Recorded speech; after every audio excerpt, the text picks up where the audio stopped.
The sun dipped low, casting a warm amber glow over the quiet streets of Elmswood Park. Samuel Cole parked his sleek black car in the driveway of his new home, his heart pounding with a mix of pride and disbelief. After years of relentless work and sacrifice, he had finally achieved what had once felt like an unreachable dream. His first house, nestled among grand oak trees and manicured lawns, in one of the most coveted neighborhoods in the city. He stepped out of his car, the scent of freshly cut grass filling the air, mingling with the distant aroma of someone barbecuing nearby. He could hear the hum of cicadas and the soft rustle of leaves in the breeze. It was a perfect day, one that promised new beginnings. But just as his excitement reached its peak, a sharp voice sliced through the peaceful stillness. "Excuse me, what do you think you're doing?" Samuel turned, his smile faltering as he saw a woman storming across the street. She was in her mid-50s, wearing large sunglasses, a pastel cardigan, and heels that clicked sharply on the pavement. She radiated authority, her expression severe, as if she were the mayor of the entire neighborhood.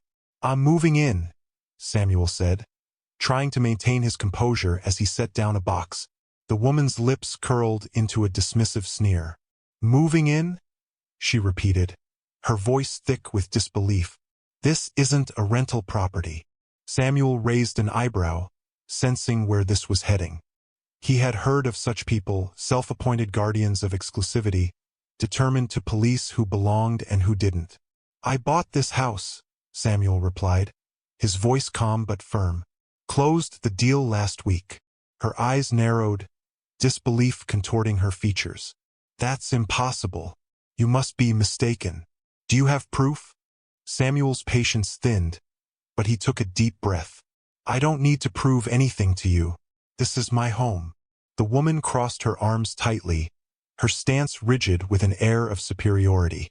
"I'm the president of the neighborhood council," she declared, as though that somehow gave her the power to decide who could live here.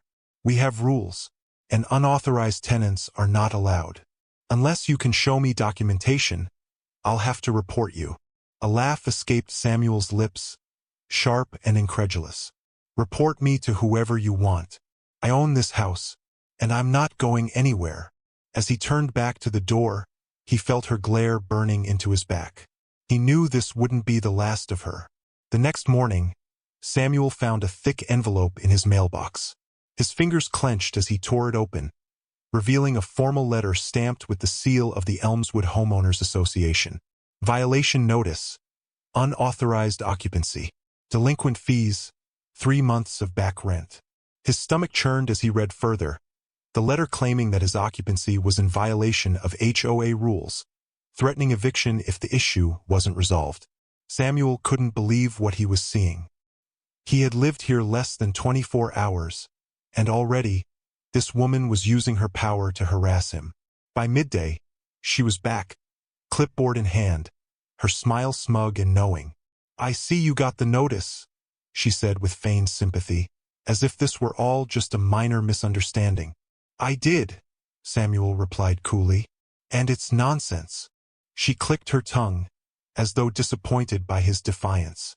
"I was hoping we could handle this like civilized people," she said, flipping through the papers on her clipboard. "But if you refuse to comply, we'll take legal action. You owe back rent. Until it's paid, you're trespassing." Samuel shook his head, his patience slipping. "I don't owe a dime. I bought this house. I'm not going anywhere." Her smile never wavered, but it became colder. "That's not how we see it," she said smoothly. "This neighborhood is for certain people. We have standards. You need to sign the lease agreement and pay the back rent. Or else." "Or else what?" Samuel asked, the edge in his voice clear. "Or else," she said with a thin smile, "we escalate." Samuel's hands balled into fists, but he refused to let her see his fury. "You're trying to extort me for money, and you're doing it because you don't think I belong here." She sighed, feigning exasperation. "You're being unreasonable," she said. "This is just a formality." "A formality?" Samuel spat, shaking his head. "I'm not signing anything." With that, he turned and walked into his home, his mind racing. He could feel her eyes on him as the door shut behind him. He wasn't sure how far she'd go, but one thing was clear. This wasn't going to end without a fight. Over the next few days, Samuel's life turned into a nightmare. The woman, who had introduced herself as Margot Harlow, the president of the HOA, didn't stop at just sending letters.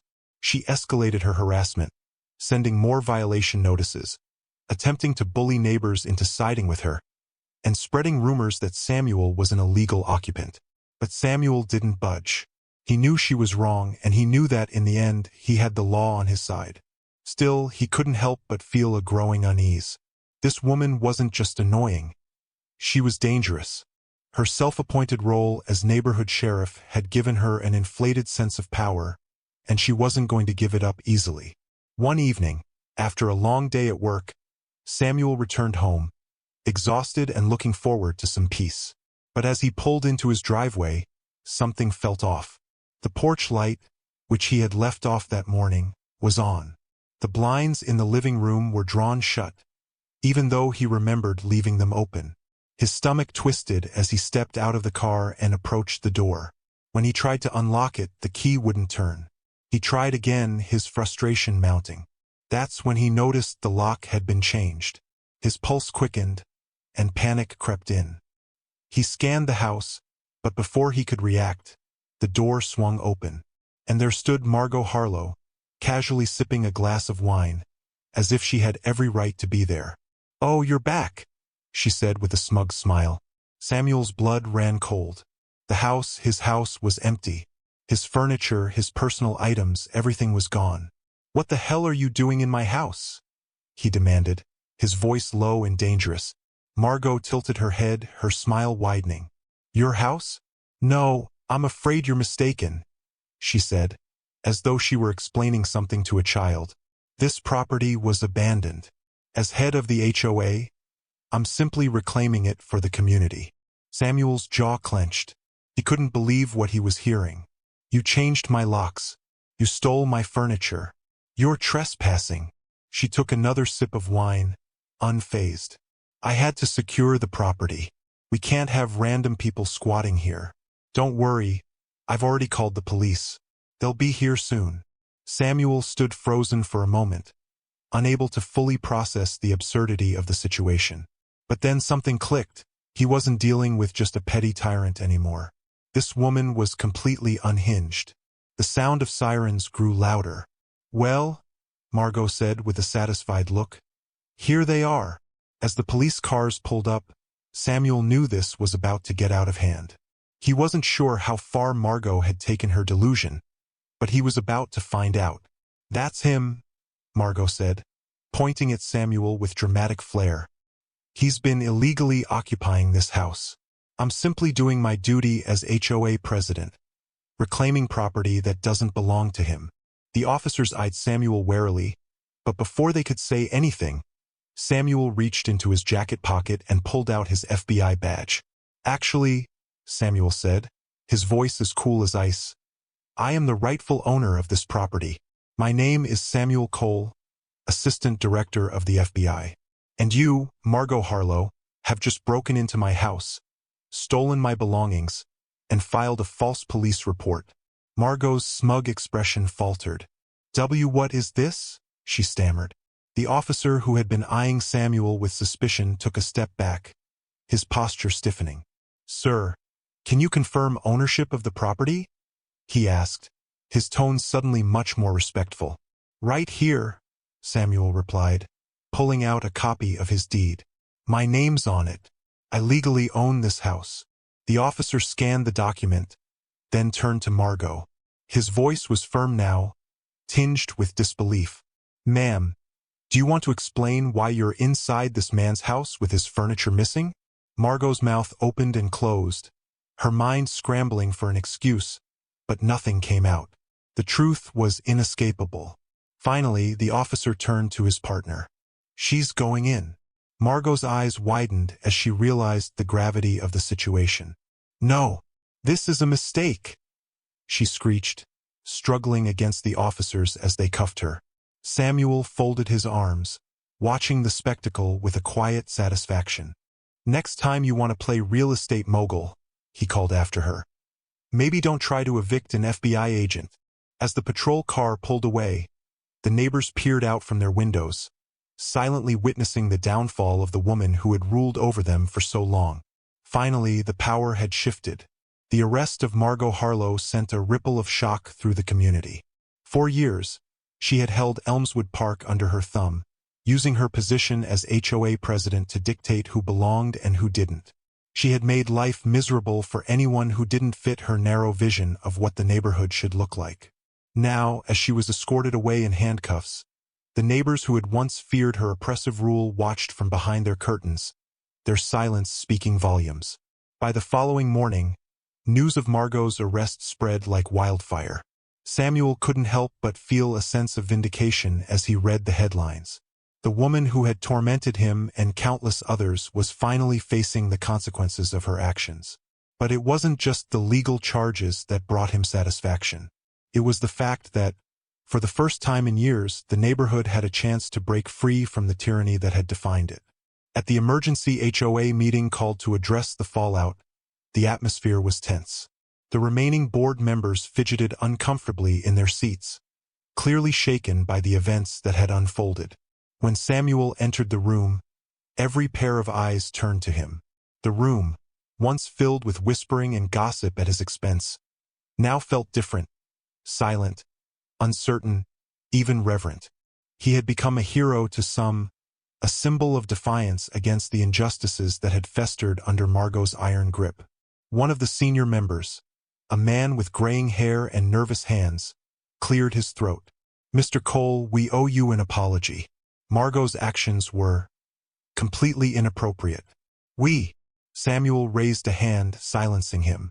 "Apologies won't change anything. What are you going to do about it?" His voice was calm yet firm, asserting control in a room that had long been controlled by others. Another member shuffled in his seat before speaking up. "We're removing all of Margot's discriminatory policies, effective immediately." There was a collective sigh of relief from the room.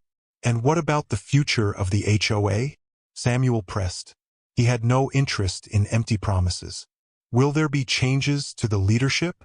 The room was quiet for a moment before another member spoke, his tone resolute. "Yes, we'll hold a vote for new leadership. The goal is to ensure something like this never happens again." Samuel nodded, satisfied with the response. He wasn't interested in apologies. He wanted action. He had fought for his place in Elmswood Park, and now, the neighborhood was on the verge of a new beginning. One where no one, regardless of their background, would be made to feel unwelcome. For the first time since moving in, Samuel allowed himself to relax. Margot was gone. The dark cloud that had hung over his new home for weeks was finally lifted, and Elmswood Park, for all its flaws, was starting to feel like the community it was meant to be. Weeks passed since Margot Harlow's arrest, and the weight that had once pressed so heavily on Samuel's chest seemed to lift with each passing day. Elmswood Park was slowly but surely changing. The streets, once quiet with fear and uncertainty, now buzzed with a new energy. People smiled more often, lingered on their front lawns, and exchanged small talk as they walked past each other. The presence of Margot's reign was still fresh in everyone's minds, but it was fading. A sense of freedom, of possibility, filled the air where tension once had been.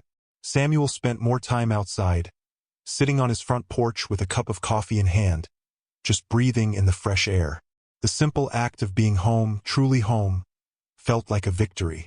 The house he had worked so hard for, the house that had been overshadowed by conflict and hostility, now stood as a symbol of his resilience. It was his space, his sanctuary, and he was finally able to enjoy it without the constant threat of intrusion. Neighbors who had once avoided eye contact with him, too fearful of stepping out of line with the HOA, now waved as they walked by. Some even stopped to chat, eager to make amends, to show that they too were part of the change. Samuel smiled, exchanging pleasantries, but he knew that things would never be the same. There was a quiet strength in the air now, a collective sense of rebirth among those who had once felt powerless. Even the children, who had been kept inside for fear of the HOA's arbitrary rules, now played freely in the streets. The basketball hoop that had been hidden in one family's garage for years was finally set up at the end of a driveway. The sound of laughter, once stifled by Margot's oppressive gaze, echoed through the neighborhood. Yet Samuel knew that this was just the beginning.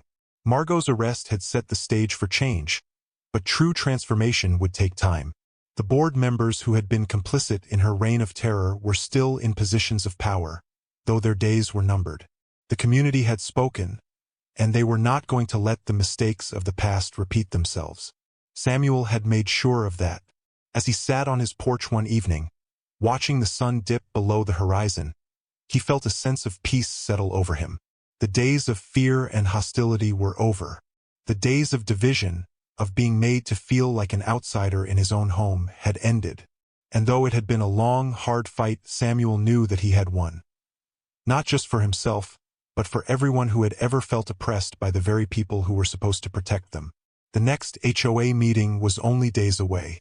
Samuel had been asked to attend, though he had no interest in taking up any official role. But he knew that his presence would be a reminder that things had changed. The old guard was gone, and with it, the old ways of thinking. For the first time, Samuel could see a future for Elmswood Park. One where kindness and respect were at the forefront, not control and exclusion. And in that quiet moment, as the stars began to twinkle in the clear night sky, he realized something important. It wasn't just the house that had become his home. It was the community. And that was worth fighting for. The trial of Margot Harlow was as much a spectacle as it was a moment of justice. Samuel watched from the back of the courtroom, his hands folded in his lap, as Margot desperately tried to maintain some semblance of control. Her once sharp, confident demeanor had cracked. The woman who had spent years terrorizing her neighbors was now reduced to a frantic, nervous wreck, trying to shift the blame and twist the facts to suit her own narrative.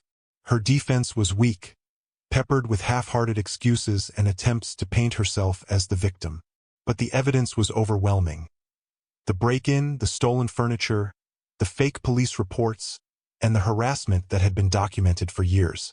Margot had no chance. Samuel had made sure of that. As the prosecutor detailed the extent of Margot's actions, a deep sense of satisfaction washed over Samuel. He wasn't just watching a woman face the consequences of her actions. He was witnessing the downfall of everything she had stood for. The very policies she had imposed on the neighborhood, the ones that had stripped people of their dignity and sense of belonging, were now crumbling in front of her. The truth, it seemed, had a way of catching up with even the most self-assured. When the verdict was read, guilty on all charges, Samuel felt a weight lift from his chest. There was no joy in it, no gloating, just a quiet sense of justice served. The gavel came down with a finality that reverberated throughout the room, marking the end of an era in Elmswood Park. Margot's legal troubles didn't end there. Her conviction meant she was facing serious prison time, and the charges against her were only the beginning. On top of that, she was permanently banned from ever holding a position on any HOA board again. The power she had wielded for so long, with such arrogance, was stripped from her, and it wasn't coming back. As the weeks passed, the fallout from Margot's actions continued to ripple through the community. The once feared HOA president was now a pariah, and the board members who had supported her were forced to reckon with their own complicity. The HOA was being restructured, and Samuel's call for change had been heard.